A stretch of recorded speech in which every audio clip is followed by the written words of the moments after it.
अनेक राज्यांमध्ये अशा स्वरूपाची पत्त्याचे बंगले कोसळताना आपल्याला पाहायला मिळाले। ते काँग्रेसच्याही काळात पत्त्यांची बंगले कोसळताना पाहिले आणि भाजपचेही पत्त्यांचे बंगले जे आहेत ते असेच कोसळताना आपल्याला पाहायला मिळाले। मध्य प्रदेशामध्ये काय झालं होतं, इतकं झाल्यानंतर किंवा मध्य प्रदेशामध्ये ज्या स्वरूपाचे घोटाळे झाले त्यानंतर भाजपने तिथल्या सरकारांवर अशा स्वरूपाची कारवाई केली होती का, जी भाजपने दिल्लीमध्ये मुख्यमंत्र्यांवर केली आणि त्यांना कारागृहामध्ये टाकलं? त्यापेक्षा मोठे घोटाळे मध्य प्रदेशमध्ये झाले नव्हते का?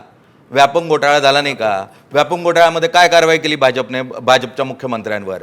तर आपला मुख्यमंत्री असला की त्याला क्लीन चिट आणि इतर विरोधी पक्षाचा कोणताही प्रखर असा नेता असला की त्याला जेल, अशा स्वरूपाचं जर चित्र तयार होत असेल तर पत्त्याचे बंगले कोसळणार, त्यातून परसेप्शन पॉलिटिक्स केलं जातं, परसेप्शन पॉलिटिक्समधून अशाच स्वरूपाचे निकाल येणार। 10 वर्ष एखादी छोटासा पक्ष येतो आणि तो 10 वर्ष दिल्लीची गादी राखतो, यातही नसे थोडके। त्यामुळे आज जरी तो सत्तेत येणार नसला तरी एक विरोधी पक्ष म्हणून बळकट दिल्लीमध्ये दिसतोय। आजही 28-30 जागा जरी आपच्या येत असतील तर आप हा रस्त्यावर उतरून लढाई लढणारा पक्ष आहे आणि त्यामुळे तो एक मोठा विरोधी पक्ष म्हणून उभा राहतोय। अगदी, आणि हेच मॉडेल पंजाबमध्ये देखील सिद्ध झालं ना, सिद्ध झालं, ते प्रत्येक ठिकाणी होतं। त्यामुळे असे पत्त्याचे बंगले अनेक कोसळतात। निश्चितच सर, एक अतिशय महत्त्वाची प्रतिक्रिया समोर येते, ती प्रतिक्रिया आपण आधी बघूयात। फायदा किसका नुकसान, पर जिसने दिल्ली का नुकसान किया उसका नुकसान होने जा रहा है।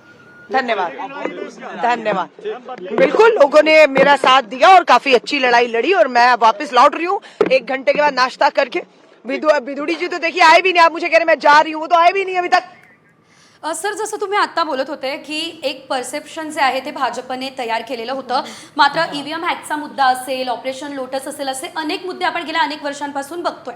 मात्र गेल्या 2 टर्ममध्ये जी भाजपा 10 सीट सुद्धा मिळवू शकत नाही, ती भाजपा आता थेट 40चा आकडा कसं काय गाठणार? नाही, मुळात असं आहे, अँटी इन्कम्बन्सी होती दिल्लीमध्ये गव्हर्नरच्या माध्यमातून ज्या स्वरूपाचं राजकारण होत होतं आणि दिल्लीतल्या विकासामध्ये जर केंद्रीय सत्ता बरोबर असली तर दिल्लीचा विकास हा झपाट्याने होईल, हा मुळात दिल्लीकरांचा विश्वास असणं यात काही चुकीचं नाही।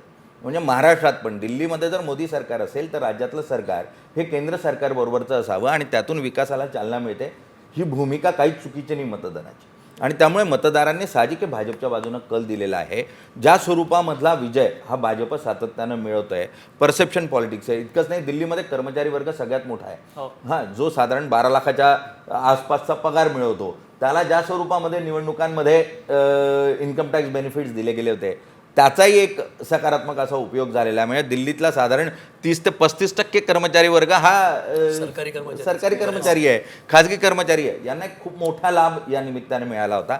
आणि साहजिक आहे, सर्वसामान्य माणूस माझ्या खिशाला काय फायदा होतो याचा विचार करतो, तो राज्याचा, राष्ट्राचा नंतर विचार करतो।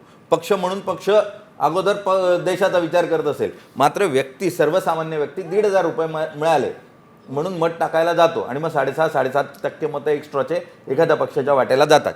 त्यामुळे सर्वसामान्याची बुद्धी ही सर्वसामान्यच असते, ती 1,500 विकली जाते। त्यामुळे अशा स्वरूपाचं चित्र जे आहे ते अनेक राज्यांमध्ये आपल्याला पाहायला मिळतंय आणि तशा स्वरूपाचं चित्र दिल्लीत पण तयार झालेलं आहे। मग हाच फॅक्टर, एक कमेंट आणि मग मी नव्या फॅक्टरकडे 2 किंवा 2.5 कॉमेंट